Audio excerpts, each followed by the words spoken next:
Sementara itu puluhan warga dan turis asing dievakuasi akibat banjir setinggi 1,5 meter yang melanda Pulau Bali.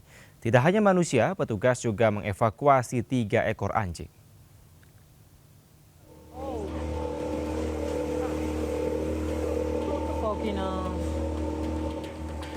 Banjir setinggi hingga 1,5 meter yang merendam kawasan Denpasar, Bali membuat puluhan turis asing dievakuasi tim SAR Polda Bali.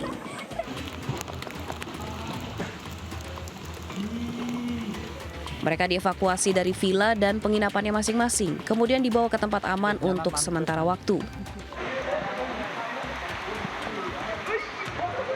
Sejumlah wisatawan meminta dievakuasi ke penginapan lain yang aman. Dari puluhan yang dievakuasi terdapat 3 ekor anjing milik turis asal Rusia yang juga dievakuasi dari sebuah penginapan di Jalan Bumi Ayu, Kelurahan Sanur, Denpasar, Bali.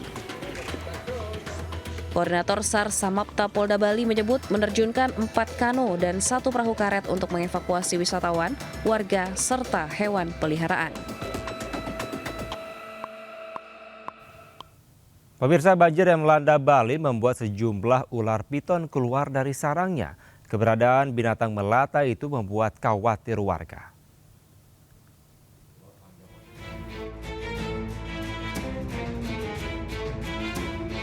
Seekor ular piton berukuran besar berenang di tengah banjir yang merendam perumahan Kepaon Indah, Denpasar, Bali. Ular muncul diduga karena habitatnya tergenang air hingga ia mencari tempat kering. Keberadaan ular berukuran besar itu tak pelak membuat khawatir warga. Di lokasi lain, seekor ular ditangkap seorang perempuan saat melewati rumah warga. Namun ular itu melawan meski sudah ditarik sekuat tenaga. Ular itu akhirnya terlepas di saluran air. Aksi berani perempuan itu pun ramai mendapat komentar warganet. Meski demikian, warga tetap diimbau berhati-hati dan segera menghubungi petugas yang berwenang untuk mengantisipasi hal yang tidak diinginkan.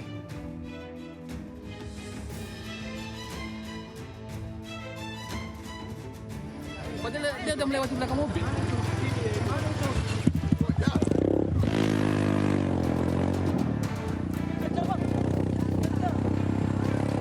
Sejumlah karyawan sebuah perusahaan panik ketika melihat kedatangan seekor gajah di mes mereka.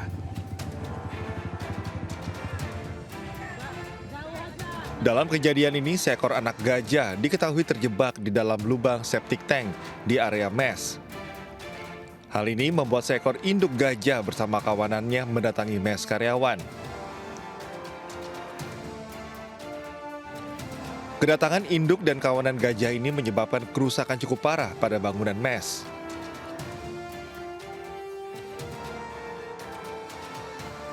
Anak gajah akhirnya berhasil diselamatkan dan dikembalikan ke habitatnya.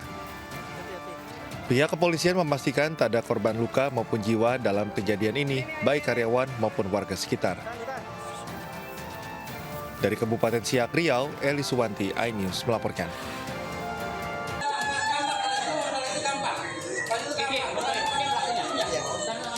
Pelaku yang masih di bawah umur diamankan warga setelah menghabisi nyawa kakaknya di rumahnya di Jalan Puskesmas, Kelapa Gading Timur, Kelapa Gading, Jakarta Utara pada Selasa sore. Petugas dibantu warga mengevakuasi korban Muhammad Amar Robani, 22 tahun yang mengalami luka parah di kepala karena dipukul palu oleh adiknya yang masih berusia 15 tahun. Sempat dilarikan ke rumah sakit Gading Pluit, namun nyawa korban tidak dapat diselamatkan. Saat kejadian, warga mendengar teriakan minta tolong dari dalam rumah. Saya kebetulan lagi di rumah, ibunya itu keluar, teriak minta tolong. Lah saya ngelihat ke situ, tahu-tahu anaknya udah tergeletak, kakaknya. Itu udah berdarah semua itu. Di mana bang? Di berdarah yang di kepala? Di dalam ya, kepalanya. Polisi menggelar olah TKP dan memasang garis polisi di lokasi kejadian. Polisi masih menyelidiki motif penganiayaan, namun dugaan sementara pelaku tega aniaya kakaknya karena cemburu orang tua pilih kasih. Korban dibawa ke rumah sakit Polri untuk dilakukan otopsi, sementara pelaku dibawa ke unit perlindungan perempuan dan anak Polres Jakarta Utara untuk diperiksa lebih lanjut. Dari Jakarta, Sofian Firdaus, iNews melaporkan. Hanya karena matikan kompor, seorang asisten rumah tangga di Bogor, Jawa Barat dianiaya majikannya hingga babak belur. Polisi sudah menangkap pelaku dan menetapkannya sebagai tersangka.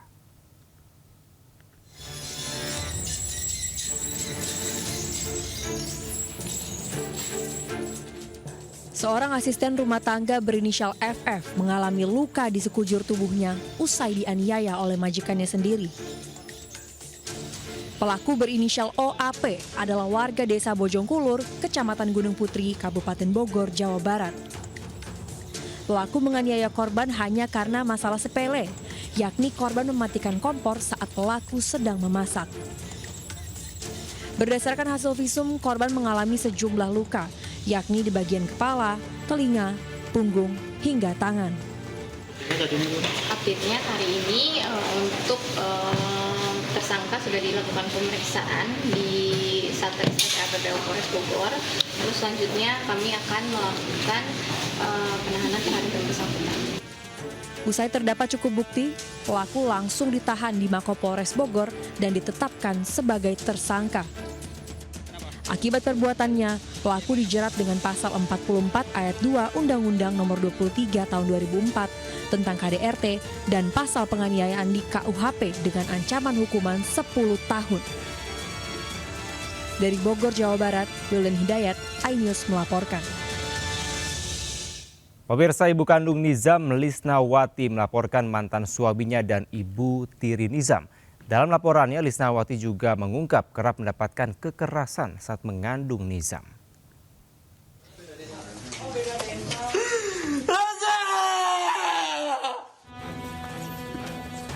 Sambil meneteskan air mata, Lisnawati mengaku sudah 4 tahun tidak bisa bertemu Nizam karena dibatasi mantan suaminya. Hingga ia baru bisa bertemu saat Nizam, anak kandungnya, sudah tak bernyawa. Didampingi tim kuasa hukumnya, Lisnawati, ibu kandung Nizam Syafei, melaporkan mantan suaminya Anwar Satibi atas dugaan penelantaran korban. Ia juga mengaku selama menjalani rumah tangga dengan mantan suaminya mendapatkan perlakuan KDRT bahkan selama mengandung Nizam. Sering dipukul, sering dijambak gitu. Termasuk sama almarhum tidak, Bu, waktu itu? Enggak, kan masih bayi juga. Masih bayi. Waktu dalam kandungan juga, udahlah kamu meninggal sama anak saya, bari bawa motornya diabrut-abrutin gitu. Tak hanya mantan suaminya Anwar Satibi yang dilaporkan, Lisnawati juga melaporkan ibu tiri korban atas dugaan pembunuhan berencana. Hingga kini polisi belum menetapkan tersangka meski status kasus sudah naik tahap penyidikan. Dari Sukabumi, Jawa Barat, Budi Setiawan, iNews melaporkan. Terdesak kebutuhan ekonomi saat Ramadan, seorang buruh bangunan nekat mencuri sepeda motor di halaman kantor pos. Pelaku akhirnya ditangkap anggota Polsek Petamburan, Jakarta Barat. Sementara itu di Karawang, Jawa Barat, seorang ibu yang bawa anaknya nekat mencuri sebuah ponsel milik pegawai toko roti.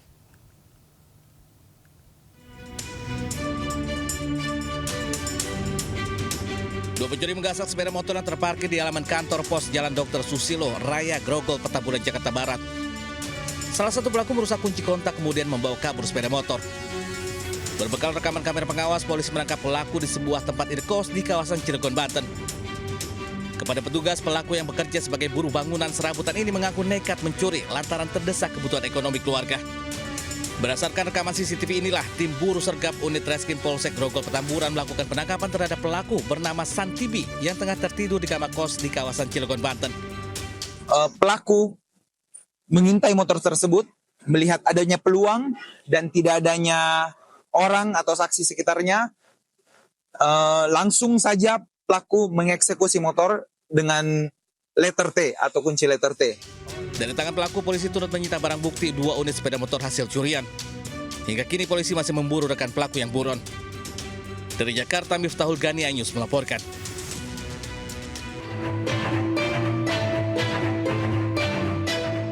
Dalam rekaman CCTV terlihat seorang ibu muda datang bersama anaknya untuk membeli roti di Karawang, Jawa Barat. Usai melakukan transaksi, ibu tersebut sempat meninggalkan toko.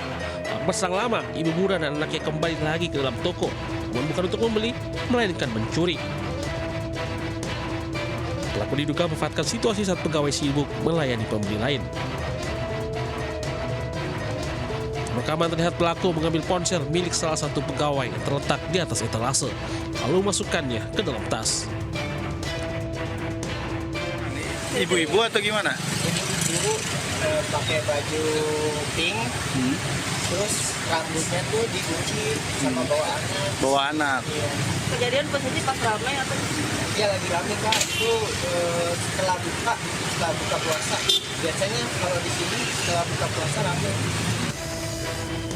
Meski memiliki rekaman CCTV sebagai barang bukti, korban memilih memviralkan video tersebut dengan harapan pelaku memiliki itikat baik untuk mengembalikan ponsel hasil curian. Dari Karawang, Jawa Barat, Ruli Setiawan, iNews melaporkan.